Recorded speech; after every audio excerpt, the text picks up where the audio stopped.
சாதுர்மாசிய விரத வழிமுறைகள் இந்த ஆண்டு நேற்று, அதாவது ஞாயிற்றுக்கிழமை 6ஆம் தேதி ஜூலை மாதம் 2025 வருடம் ஆனி மாதம் 22ஆம் தேதி துவங்கி கார்த்திகை மாதம் 16ஆம் தேதி நிறைவடைகிறது.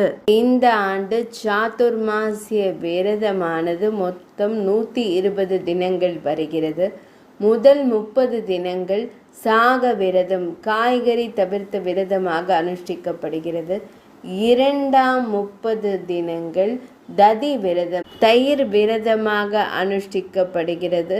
மூன்றாம் 30 தினங்கள் க்ஷீர விரதம், பால் விரதமாக அனுசரிக்கப்படுகிறது. நான்காம் 30 தினங்கள் விதள விரதம், இரண்டாக உடையக்கூடிய பருப்பு வகைகளை தவிர்த்தல். மொத்தம் 120 தினங்கள். கோபத்ம விரதம், லக்ஷபத்தி, லக்ஷ நமஸ்காரம், லக்ஷ பிரதட்சிணை, ஒருவேளை போஜனம், தரையில் படுத்து உறக்கம் கொள்ளுதல், தர்பை பாயில் படுத்தல், விஷ்ணு பஞ்சக விரதம், ஷவரம் செய்யாமல் இருத்தல், எண்ணெய் ஸ்நானம் தவிர்த்தல், மேலிருந்து கீழாகவும் கீழிருந்து மேலாகவும் சாப்பாடு உட்கொள்ளும் அளவை கூட்டி குறைத்து விரதம் செய்தல், ஸ்வயம்பாகம் மட்டும் புசித்தல், இன்னும் பல பல விரதங்கள் சாதுர் மாசியத்தில் செய்து பகவான் ஸ்ரீ மகாவிஷ்ணுவிற்கு அர்ப்பணம் செய்ய வேண்டும். அதற்கு நேற்று அல்லது இன்று சங்கல்பம் செய்ய வேண்டும். 120 தினங்களில் செய்யப்படும் ஜபத்திற்கும் ஸ்தோத்திரத்திற்கும் அளவற்ற பலனுண்டு. காயத்ரி மந்திரங்கள் 1008 முறை ஜபிக்க 2 முதல் 2.25 மணி நேரம் ஆகும். ஒரு நாளைக்கு 108 பிரதட்சிணம், அதாவது வலம் வருதல் அல்லது நமஸ்கரித்தல், அதாவது வணங்கி எழுதல்.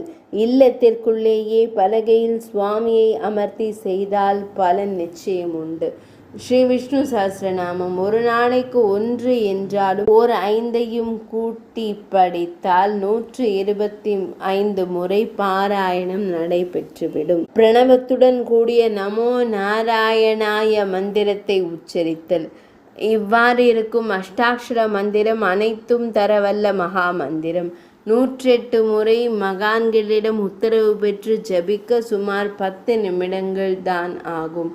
இதைவிட சுலபமானது ராமநாமம். சால கிராமத்தில் எந்த விஷ்ணு மூர்த்தியை எண்ணுகிறோமோ அவர் வந்து விடுவதாக புராணங்கள் கூறுகின்றன. ராமநாமம் 1008 இதற்கு நிமிடம் முதல் 9 நிமிடம்தான் ஆகிறது. 1 மணி நேரத்தில்